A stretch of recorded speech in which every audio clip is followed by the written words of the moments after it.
Assalamualaikum, bertemu kembali dengan berita terkini. Sebelum mula sila subscribe. Terima kasih.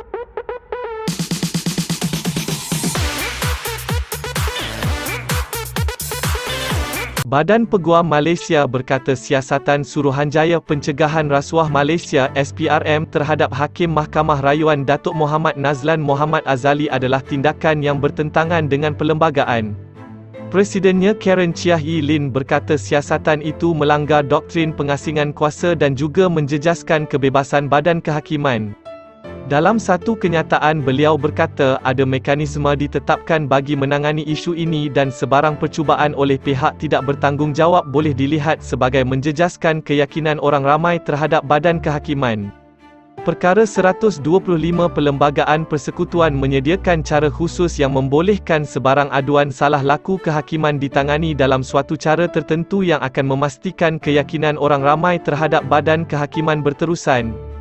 Tanpa keyakinan yang diperlukan diterapkan kepada badan kehakiman sebagai sebuah institusi, pentadbiran sistem kehakiman tidak akan mendapat penghormatan dan penerimaan yang penting terhadap keberkesanan operasinya dalam pentadbiran kehakiman kita, katanya. Hakim Mohammad Nazlan telah membuat satu laporan polis pada 21 April berhubung artikel berita disiarkan portal Malaysia Today yang mendakwa beliau sedang disiasat berhubung pemindahan wang yang tidak dapat dijelaskan ke dalam akaun banknya. Pejabat Ketua Pendaftar Mahkamah Persekutuan dalam satu kenyataan berkata Mohammad Nazlan menafikan tuduhan-tuduhan palsu, tidak berasas serta berniat jahat yang bertujuan menjatuhkan kredibiliti beliau sebagai seorang hakim mahkamah rayuan.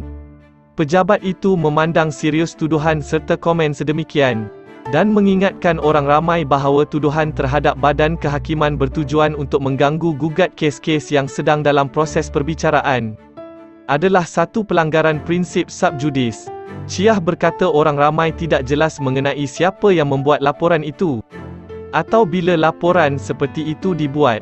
Apa yang jelas kepada Badan Peguam Malaysia ialah tidak sepatutnya terdapat pilih kasih oleh pihak berkuasa dalam menangani isu yang sama dan berdasarkan kepada asas ini, kami mendesak siasatan yang sama dijalankan oleh pihak polis terhadap laporan yang dibuat Nazlan terhadap dakwaan yang dibangkitkan dalam kenyataan yang dikeluarkan Raja Petra Kamarudin dalam blognya Malaysia Today pada 20 April 2022, katanya.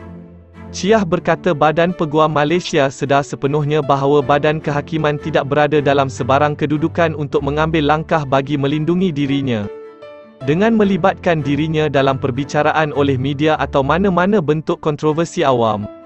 Sebab itulah terdapat satu keperluan untuk Badan Peguam Malaysia untuk melindungi maruah dan integriti mahkamah dan badan kehakiman secara keseluruhannya.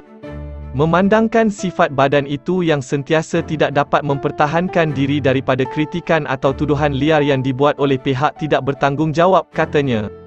Kami meminta pendekatan berhati-hati oleh pihak berkuasa kita, dan tidak terpengaruh dengan desakan suara-suara sumbang dibuat oleh jaguh siber, katanya.